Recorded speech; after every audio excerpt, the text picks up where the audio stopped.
Good afternoon, good evening to all of you out there in cyberspace. My name is Captain Kirk Skywalker. That is my pen name. I was a member of the U.S. Armed Forces some time ago, a U.S. Army infantryman, but I never was a commissioned officer. The purpose of this presentation is to share with you my own views and theories as to why the United States government, the United States military in particular, are so concerned about maintaining such a high level of secrecy concerning UFOs and extraterrestrials. The position of the United States military, as far as I'm concerned, is make everybody think it has yet to happen, that extraterrestrials have yet to arrive on Earth at all. As long as they can maintain this, the institution of the presidency and all of our U.S. presidents are well protected from having to face the American people and admit, well, they already do know the truth, were told the truth when they took office, or they know absolutely nothing. As long as the secrecy can be maintained, the institution of the presidency is well protected from all those political repercussions. But also, the institution of the Pentagon is also well protected. And by that I mean the office of the Secretary of Defense. As far as I'm concerned, over the years, all of our secretaries of defense, going all the way back to James Forrestal, back to the year 1947, all of them have known the truth. As far as I'm concerned, they do have the ultimate need-to-know job. They have to be told and are told after they are confirmed by the United States Senate. And it is the admirals and generals of the Joint Chiefs of Staff that tell them what they decide to tell them. In the case of the U.S. President, while they may not tell them everything, they may tell them only a certain amount of the truth. They may limit to the extent of, well, yes, Mr. President, extraterrestrials have already crash landed here on Earth. It's happened over the years. We have a number of bodies. We have a lot of spacecraft wreckage. But we have yet to get in touch with any mothership. We feel the mothership is out there somewhere, but we don't know where.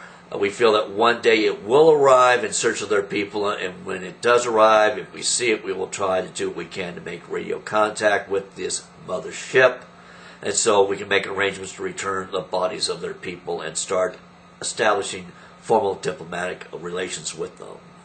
That's just the sort of thing the United States military would prefer to tell a newly elected U.S. president, rather than sit there and tell them the whole entire truth, which is that extraterrestrials were already secretly living here in seclusion over many, a significant number of years.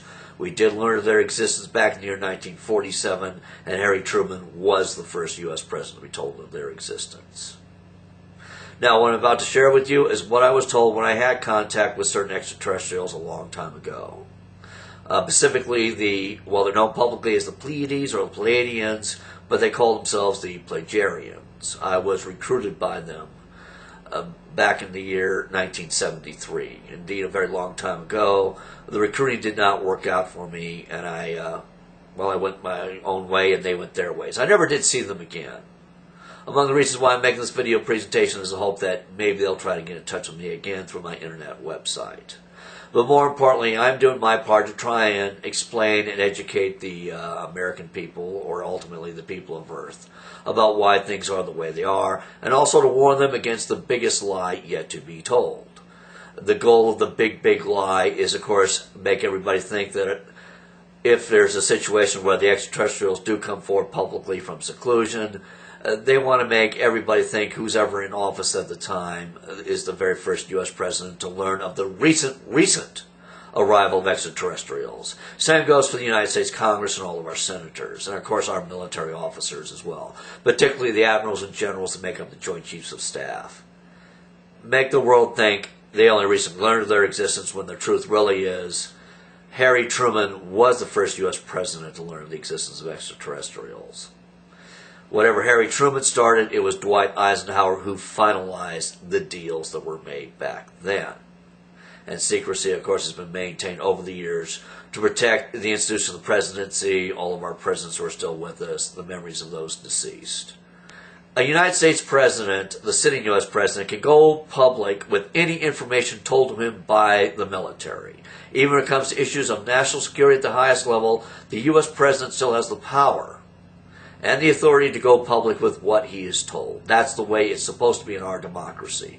We look to our president for leadership. We look to him for answers. We demand answers from him. And at his discretion, he can answer questions put to him. It seems the only thing everybody could agree on was secrecy and keep the public from finding out the truth, that the United States military and indeed President Harry Truman learned of the existence of extraterrestrials only to find out they've been secretly living here, and supposedly they also have a secret base on the moon. Now, whatever Truman started, it was Eisenhower who finalized the deals and the negotiating. Agreements were reached, arrangements were made that these underground facilities where ETs would be living would have a form of diplomatic standing, which means they would always have immunity from our laws no matter what. This also applied to the Greys when it comes to criminal activities they've been involved in, namely the abductions, what goes on during the abduction as far as evasive medical procedures. The Greys would never ever be criminally prosecuted. That's just the reality of the way things are. And that's one of quite a few reasons why our government just does not want to have to admit they know for an actual fact that extraterrestrials are already here.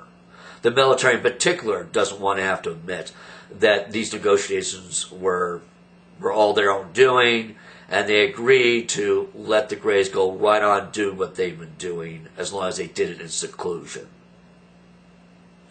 Now, in closing, what I'm about to tell you is what I've been told by other insiders who have come forward publicly and have made certain speeches to certain people within the UFO community. The Pleiadians and certain other groups that became known as, well, they're referred to as the military as the satellite governments. I'll prefer to call them the coalition of satellite governments. It was this coalition made up of different groups such as the Anunnaki, of course I mentioned earlier the Pleiadians, the Nordics, and even the Reptilians. A lot has been written about them. Those are the principal groups that live here year-round. They supposedly all joined in the negotiating and final deal-making. But it was made clear back then that come December of 2012, no matter who was in office at the time, there would be a mass landing of the largest of their spaceships would take place during the daytime. The landings would probably take place not just here in the United States, but also over in Europe and probably Russia and elsewhere. They'd be coming forward publicly from seclusion at that time for whatever reasons were told at the time. But they made it clear to Eisenhower and the admirals and generals back then there would be no stopping them no matter what. Perhaps they felt by that time the people of Earth will be ready to hear the truth, and of course be interested in hearing what the ETs have to say as far as our most pressing issues here on Earth. Our environmental issues, global warming being what it is. They decided they'd have to come forward then to do their part to help save the Earth from mankind's polluting ways and technologies.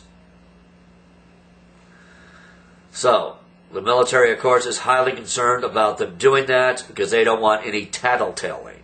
They don't want them given the opportunity to directly talk to the American people, the people of Earth, via the news media, and they certainly don't want them to have their own internet websites established where they can go on to answer the most frequently asked questions of them, such as who was the first U.S. president to learn their existence, what other U.S. presidents have known, and whatnot.